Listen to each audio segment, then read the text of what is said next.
بسم اللہ الرحمن الرحیم۔ السلام علیکم۔ حضرت عمر بن خطاب رضی اللہ تعالیٰ عنہ نے جمعے کے دن اپنے خطبہ میں اللہ کے نبی صلی اللہ علیہ وآلہ وسلم اور حضرت ابوبکر صدیق رضی اللہ عنہ کا تذکرہ کرتے ہوئے فرمایا کہ میں نے خواب میں دیکھا کہ ایک مرغ نے مجھے 3 ٹھونگیں ماریں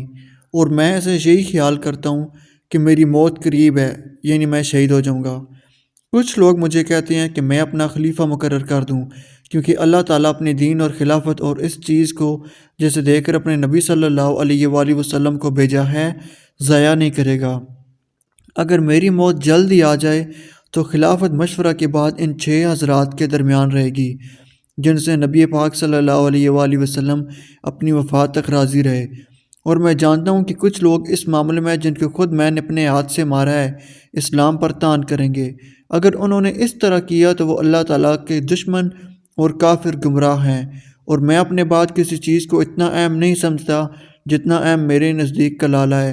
اور میں نے نبی صلی اللہ علیہ وآلہ وسلم سے کسی کے بارے میں اتنا نہیں پوچھا جتنا کہ کلالہ کے بارے میں پوچھا، اور آپ صلی اللہ علیہ وآلہ وسلم نے کسی چیز میں اتنی سختی نہیں فرمائی جتنی کہ اس مسئلہ میں، یہاں تک کہ آپ صلی اللہ علیہ وآلہ وسلم نے اپنی انگلی مبارک میرے سینے میں ماری، پھر فرمایا اے عمر، کیا تجھے وہ آیت کافی نہیں جو گرمیوں کے موسم میں سورہ نساء کے آخر میں نازل ہوئی؟ پھر آپ صلی اللہ علیہ وآلہ وسلم سے حکم پوچھتے ہیں، فرما دیں کہ اللہ تمہیں کلالہ کے بارے میں حکم دیتا ہے، اور اگر میں زندہ رہا تو کلالہ کے بارے میں ایسا فیصلہ کروں گا جس کے متعلق ہر آدمی جس نے قرآن پڑھا ہو یا نہ پڑھا ہو اس کے بارے میں فیصلہ کرے گا۔ پھر حضرت عمر رضی اللہ تعالیٰ عنہ نے فرمایا کہ اے اللہ، تو ان لوگوں پر گواہ رہنا کہ جنہیں میں نے شہروں کی حکومت دی، اور میں نے انہیں اس لیے بھیجا ہے کہ وہ انصاف پر قائم کریں گے اور ان لوگوں کو دین کی باتیں سکھائیں اور ان کو نبی علیہ السلام کی سنت سکھائیں، اور جو مال غنیمت ان کو ملے اسے تقسیم کریں، اور جس معاملہ میں کوئی مشکل پیش آئے تو میری طرف رجوع کریں۔ پھر فرمایا اے لوگو،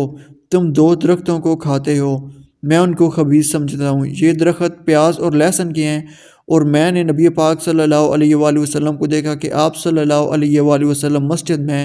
ان درختوں کی کسی آدمی سے بدبو محسوس کرتے تو حکم فرماتے کہ اسے بقیع کی طرف نکال دیا جائے، تو جو آدمی انہیں کھائے تو خوب انہیں پکا کر ان کی بدبو مار دے۔ صحیح مسلم 1258 1258 صحیح حدیث۔ اللہ حافظ۔